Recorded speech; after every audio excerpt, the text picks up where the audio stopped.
Hello, my name is Stefan, and I'm one of the service trainers here at Robopac USA. And today I'd like to talk about how to create recipes and how to operate the operating panel of the LT Automatic. So the first thing is we're going to power up the machine and we let it boot up. And this is what's on your screen after like a minute of booting up. So you see the Robopac logo. We'll click on it. We push the reset button, and then air is getting to the system. And the first thing I would do at the startup, I would push the reset button so the home table, the turntable is homing and the carriage is homing. So, and then you see this light blinking, which is perfectly normal. We are in manual mode, and we can change the manual mode to automatic mode, but since we want to stay in manual mode, we're just going to push the start button, and now we're in manual mode. Right here you see a couple different symbols.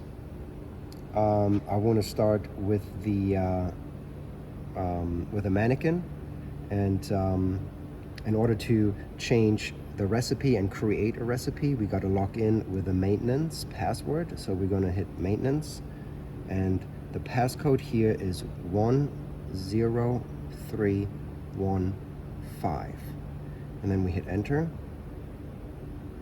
and we can check if it was successful by going here, going to the recipe and trying to make changes, and we can. I'm going to go over all these symbols in a minute, but we are logged in as maintenance. So now we like to create a basic recipe. I'm going to show you how to do that, and what I also like to mention is that everything I'm about to say is in our tech manual, which comes with the machine on a USB thumb drive. All right, so we're logged in with a maintenance password. We are going right here where we have a couple different options: manual, recipe, settings, and the data. The data basically tells you how many cycles this machine has. But like I said, we're going to go and talk about the recipe. So this are all the settings I have, all the features I have. They don't change, even though, we are at recipe 1 and we are at step 1. As you can see, all these numbers are in inches, like the values are in inches. We can change that to millimeters if you guys like to, and I can also show you how to do it. But basically, this is the max height of my product, which means my carriage is going, 100 up to 103 inches. This right here is my overload, meaning no matter how tall my pallet is, right now I'm getting a 5-inch overlap. So my max height of the pallet, my photo eye is looking at the top of the pallet, and this is my overlap of 5 inches. This right here, you can see a pallet being squeezed by the film roll. This is my force to load, my how tight I would like to have the product to be wrapped. Right now it's at 20%. And this right here is my film overlap, the speed of which the carriage is traveling up and down. Right now I have a 5-inch overlap. I can click on each of these symbols, and then you have an interface like this. It's going to tell you what is my max speed, what is my min speed, and right now we are going 5 inches overlap, per revolution. So my revolution at the bottom now is 1. It's going up, and it's going to have 1 revolution at the top. And my turntable speed right now is at 80%, which is kind of quick. So let's back off a little bit and go to 60%. But the way you change these symbols, you click on it, you can see the min and the max, and you just give it a value and you hit enter, and it automatically saves it. There's nothing else you need to do, it's just saving it. So this is step 1. So we can go here and we can click step 2. We have up to 12 steps. It's very similar to cube mode and our other semi-automatic machines. 2, enter. As you can see, all these numbers are a little bit different. And so we just had the bottom going up, one wrap at the bottom, one wrap at the top. If we would like to add some more steps, we would have to give it values, like we're going up 15 or 20 inches. We stop right there. We get a couple extra revolutions, maybe 2 at that spot at 70% of speed, and then it's going to continue to go up. So we can add more steps. Usually the most common thing is you have recipe 1, and you have 2 steps max. Usually 1 step is sufficient because it's going to go up and it's coming back down. And we're having revolution 2 at the bottom and 2 at the top. Okay, let's say we found a recipe that's working for our product, and we'd like to copy this recipe as a baseline to my recipe book. So I'm going to go here, copy recipe 1, and we can copy recipe 1 to 2. So if you can see here, we can have up to 15 different recipes, and we just do from 1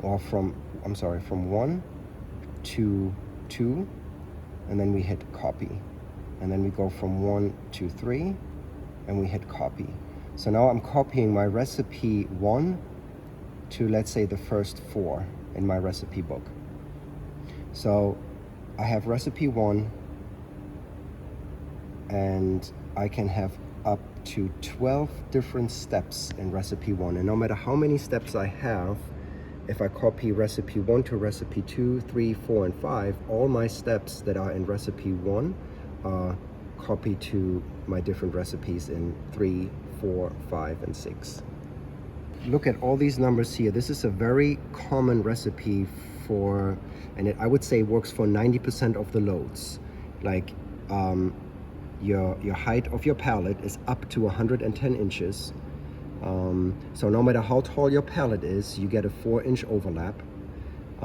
Your force to load is 20%, and obviously you can change that depending on the specifications of the film on your gauge.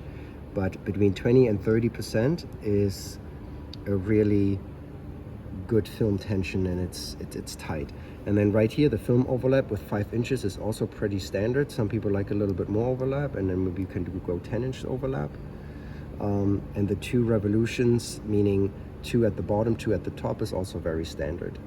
I think the things to play with is probably the film force and the turntable speed. Again, it depends on the load and how stable the load is. You know, if it's unstable, you definitely like to reduce your turntable speed. If you reduce the turntable speed, you would also like to change your film overlap a little bit, because they go hand in hand. Okay, so we're logged in our maintenance mode, and I have access to all 4 options.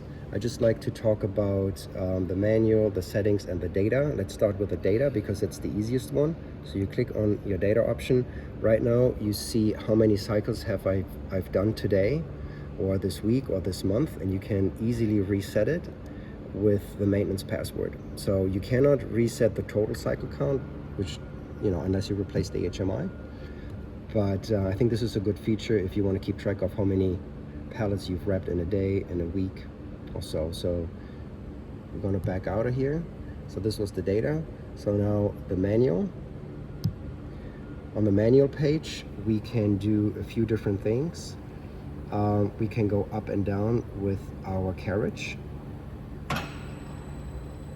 Again, it's important that we are logged into the manual mode. And again, we push the start button, it's blinking, it's flashing, so manual mode is activated. So we can go up and down with a carriage. We can open and close our film clamp. And we can extend and retrieve our cutting arm. And what I do before startup, I always try to see if everything works in manual. If it works in manual, it should work in automatic. And the other thing we can do here is we can select our conveyors, and we can jog our turntables forward and backwards. And if I would select this one, yeah, I would, my product would move, but I'm deselecting it now. And what we also can do, obviously, is move the turntable counterclockwise and clockwise. Okay, so the last thing I'd like to talk about are our settings. Again, we're logged in maintenance mode, and right here we have a few settings we can change. I think the most common things that I would change is the initial wraps when we start a cycle. Right now it's at 15%. Often 15 is a little bit too high and the film likes to get out of the clamp, or the film likes to break, so I'm going to lower it to 10%. And then the pre-stretch is at 100%. When we start the wrap, maybe it's a little bit high too, and I'm going to change it to 50%. I just don't want the film to break when we start a cycle. So the film cut duration is at 5 seconds, which means the cutting arm comes out, the wire is heating up for 5 seconds, cutting the film, and then it's retrieving. The load center offset in inches should be always at 0, unless I have a really odd shaped palette and it's not 48 by 48 or 40 by 40, because the load centering is always done via the sensors, and it's calculating in the system. So this really doesn't need to be changed. And the conveyor speed at the beginning at 70% is probably a little bit high too. Let's slow it down to 50. And this is also an interesting setting. The fork truck clear time is, if you load the LT with a forklift or fork truck, you back off, and then it takes up to 5 seconds for the conveyor to start and move the product to be wrapped. So you can change that timer too to maybe 4 or 3 seconds, but I would probably leave it at 5 seconds as well, just for safety.